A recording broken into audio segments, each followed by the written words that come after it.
Bonjour mes chers enfants. Aujourd'hui, nous allons utiliser un objet aux vertus hautement ésotériques, le pendule. Comme vous pouvez le constater, le pendule est une petite masse suspendue au bout d'une chaînette. Le principe est simple, nous posons une question dont la réponse est oui ou non, et le pendule va se mettre à bouger, et en fonction du mouvement qu'il va faire, la réponse sera apportée. Le pendule repose sur le principe de la radiesthésie. C'est un art divinatoire de détection reposant sur la croyance selon laquelle les êtres vivants seraient sensibles à certaines radiations qu'émettraient différents corps. Mais avant de passer à la pratique, un peu de théorique. Veuillez sortir vos parchemins afin de pouvoir prendre des notes, vous serez bien gentils. Un pendule est un objet personnel. Il ne peut ni être prêté, ni être donné, et encore moins être volé. Si une autre personne que vous le touche, il risque d'être alors démagnétisé et il ne fonctionnera plus. Vous serez donc contraint de le remagnétiser à nouveau. Un pendule ne peut pas mentir. Il ne peut pas dire non plus peut-être. Les seules réponses du pendule sont oui, non, je ne veux pas répondre, je ne peux pas répondre. Maintenant, nous allons terminer la magnétisation de votre pendule afin qu'il soit en phase avec votre subconscient.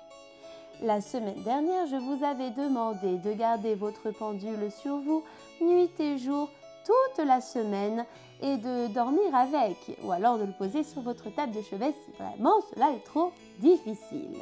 Maintenant, nous allons effectuer une petite calibration.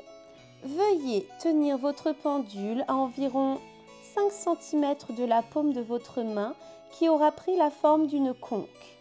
Veuillez amorcer s'il vous plaît un mouvement de balancé d'avant en arrière, voilà. Et maintenant, si tout va bien, le pendule va s'immobiliser.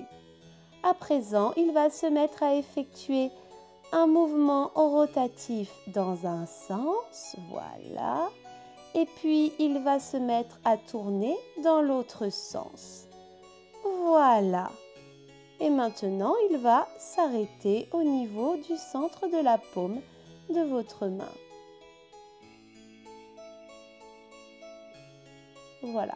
À présent, votre pendule est magnétisé. Vous l'avez chargé avec votre énergie et vous allez pouvoir l'utiliser. Pour utiliser correctement votre pendule, il faut tout d'abord connaître ses réponses et ces réponses sont propres à chacun d'entre vous.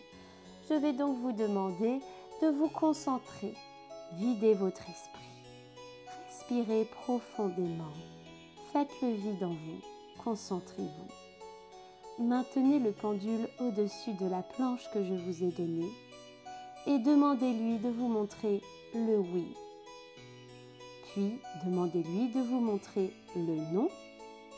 Demandez ensuite de vous montrer le mouvement correspondant à « je ne veux pas répondre » et pour finir, le mouvement correspondant à « je ne peux pas répondre ».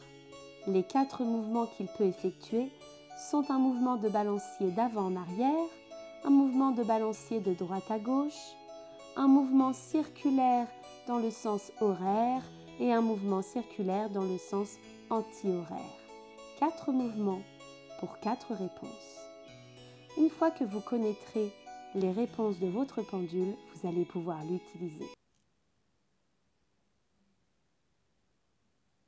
Bien évidemment, tous les lieux ne sont pas propices à l'interrogation de son pendule.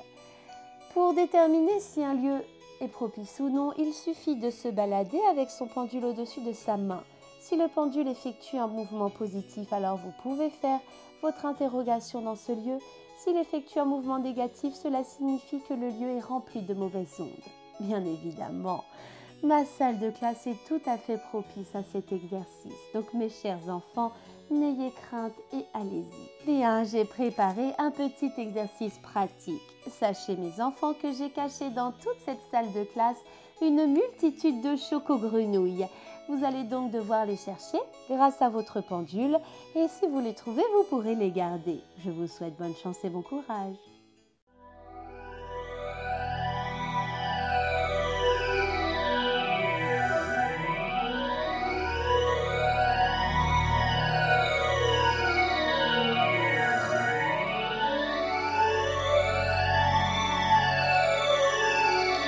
Mais je ne comprends pas. C'est censé être ici. Mais oui, aucun doute, c'est bien ici. Pourquoi je ne trouve pas cette choco-grenouille? Mais où est-elle? Saperlipopette. Ça marche vraiment pas ce truc.